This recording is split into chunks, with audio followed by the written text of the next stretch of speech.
Bom, gente, primeiro vídeo sobre Cartola aqui no canal, sobre dicas para o Cartola.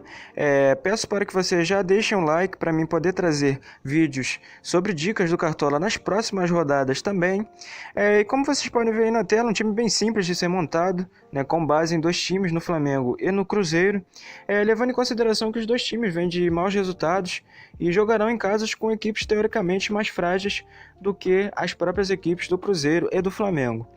Como eu disse, as duas equipes vêm pressionadas, o Cruzeiro perdeu fora de casa, o Flamengo também perdeu para o Atlético Mineiro, principal rival da equipe do Cruzeiro, e assim eu montei essa base, já que a gente sabe, inclusive, que se a gente colocar jogadores que vêm de uma desvalorização e os jogadores vierem a fazer uma pontuação alta, a gente ganha bastante cartoleta. Ou seja, então como esses times vêm de derrota, muitos jogadores vêm com a pontuação baixa na última rodada. Ou seja, sendo assim, com grandes chances de a gente ganhar muitas cartoletas, caso tenhamos aí mais vitórias do Cruzeiro e também do Flamengo.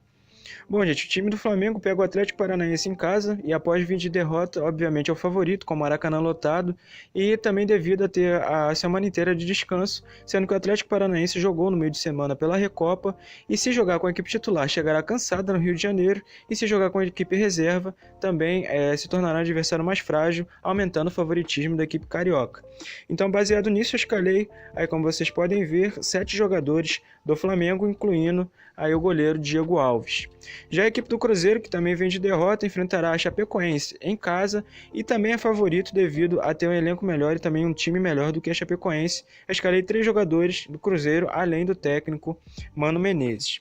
E bom, gente, começando pela escalação, no gol escolhi o goleiro Diego Alves, que é um goleiro, um excelente goleiro, goleiro do Flamengo, exatamente pelas justificativas que eu dei para vocês anteriormente. O Flamengo pega em casa o Atlético Paranaense, ou seja, grande favorito. O Diego Alves vem de uma pontuação baixa, vem de -4, ou seja, se ele fizer uma pontuação alta, se ele já não tomar gol, a gente já ganha bastante cartoleta com o Diego Alves. Na lateral direita, apesar de estar invertido aí no time, na lateral direita é o Nino Paraíba, que é um lateral que vem fazendo boas campanhas nos últimos anos no Cartola, e enfrentará o time do Fluminense em casa. Ele sempre quando joga em casa deixa uma assistência, ou pelo menos não toma gol, consegue também muitas roubadas de bola, e foi um jogador que eu pensei em colocar na equipe para não ficar só Flamengo e Cruzeiro na equipe, ter ali um diferencial também na equipe, no time. A dupla de zaga, aí como vocês podem ver, poderia ser a dupla de zaga do Flamengo, porque o Flamengo também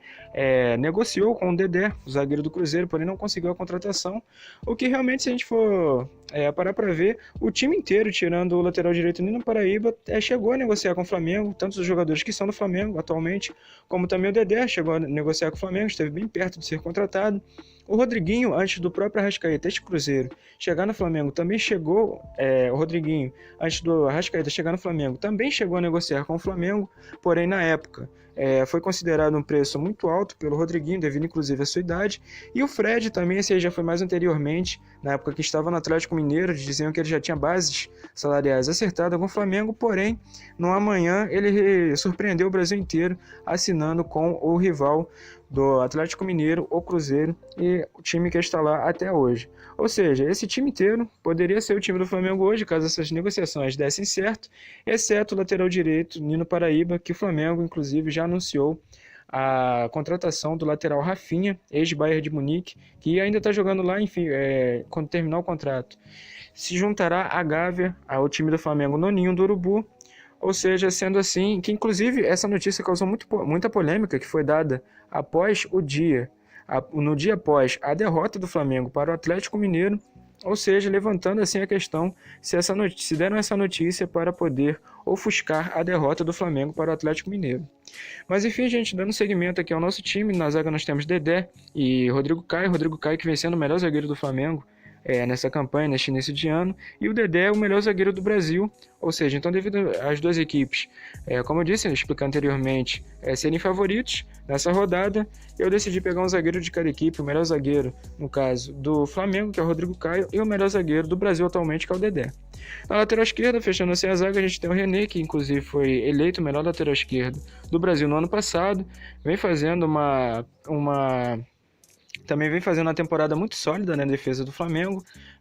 sendo assim evitando até as buscas do Flamengo por uma lateral e também evitando algumas críticas, né, mas se manteve pelo lado direito, tanto que o Flamengo já anunciou o Rafinha, porém ainda não anunciou um lateral esquerdo, vem negociando inclusive, mas não é prioridade do time devido à própria campanha boa que o René vem mostrando atualmente. A gente indo para o meio de campo, nós temos o Everton Ribeiro, que inclusive vem sendo um dos maiores destaques do Flamengo no ano, principalmente no meio de campo. O Everton Ribeiro é o maior destaque do Flamengo no ano, inclusive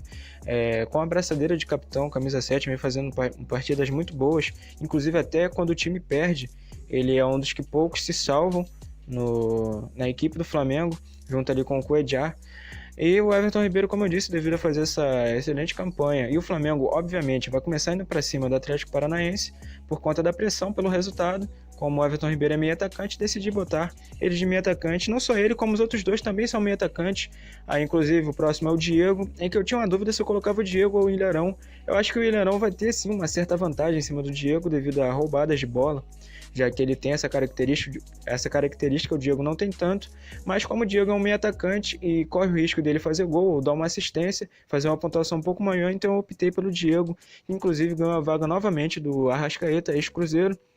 inclusive devido a o Arrascaeta não estava jogando o necessário para se manter na equipe titular e o Diego sempre que estava entrando bem, fez uma excelente partida em Itaquera contra o Corinthians, em que o Flamengo saiu vencedor daquela partida, onde levou uma vantagem importante para o Rio, dessa vez já na competição da Copa do Brasil. Ou seja, então o Diego foi o segundo meia da equipe e o terceiro meia foi o Rodriguinho, que além de estar com preço barato, também vem de um jogo em que ele teve a pontuação baixa, ou seja, se ele marcar um gol, se ele desencantar aí nesse jogo, marcar um gol, dar uma assistência, também vai trazer bastante cartoletas, sendo que o Cruzeiro também deve começar indo para cima da Chapecoense devido à própria pressão da torcida por resultados bons, já que o Cruzeiro vem oscilando bastante, principalmente no Campeonato Brasileiro. E o trio de ataque, começando aí pelo capitão Bruno Henrique, que na minha opinião, é o melhor jogador do Flamengo nesse início de temporada do Flamengo. Sempre deixa um gol, sempre deixa uma assistência, isso quando não deixa os dois. Então por isso eu escolhi ele como capitão, porque eu também gosto de escolher atacantes como capitão, já que a maior pontuação do Cartola é o gol, ou seja, como o capitão dobra a pontuação, obviamente eu sempre busco botar atacantes como capitães para poder assim dobrar, quem sabe, um gol, ou então no mínimo ali uma assistência, né, o que corre mais risco. Então, devido a isso, eu escolhi o Bruno Henrique, né, juntamente com o Gabigol, pelo Flamengo, como eu disse, está pressionado para vencer esse jogo em casa, com o Maracanã lotado. E com favoritismo, o Flamengo ao lado do Palmeiras são as duas melhores equipes do Campeonato Brasileiro, ou seja, então por isso eu coloquei a dupla de ataque, tanto o Bruno Henrique quanto o Gabigol. E fechando o time, fechando os 11 em campo, eu coloquei o Frederico, que ainda não desencantou nesse Campeonato Brasileiro, já deu uma assistência para o próprio Pedro Rocha contra o próprio Flamengo, porém gol ainda o Fred não marcou nesse Campeonato Brasileiro. Vamos ver se nessa partida contra o Chapecoense, devido a essa pressão toda da torcida, por um bom resultado para o time do Cruzeiro dar uma volta por cima no Campeonato Brasileiro, se o Fred consegue desencantar fechando ali o nosso time. E o técnico é o Mano Menezes do Cruzeiro, que eu tinha a opção de botar o Mano Menezes ou o Abel Braga, e como tem menos jogadores do Cruzeiro do que do Flamengo, eu optei por botar o Mano Menezes. Essa é a única justificativa que eu tenho por ter colocado o técnico do Cruzeiro, que eu ia colocar o do Cruzeiro ou do Flamengo de qualquer modo. E ali, para fazer uma mescla melhor, inclusive para poder gravar esse vídeo, eu preferi colocar o Mano Menezes ali para ficar mais equilibrado, montando assim 7 jogadores do Flamengo, 4 do Cruzeiro e um lateral do Bahia. Essa foi a equipe. Essa foi a equipe das dicas dessa rodada do Campeonato Brasileiro aí para o Cartola, para o Fantasy Game. Bom, gente, se vocês gostaram da escalação, aí deixa o like também para mim poder trazer mais vídeos sobre o conteúdo, sobre o Fantasy Game nas próximas rodadas. Compartilhem com seus amigos, principalmente aqueles que estão em dúvidas em quem escalar nessa rodada no Cartola, e até o próximo vídeo.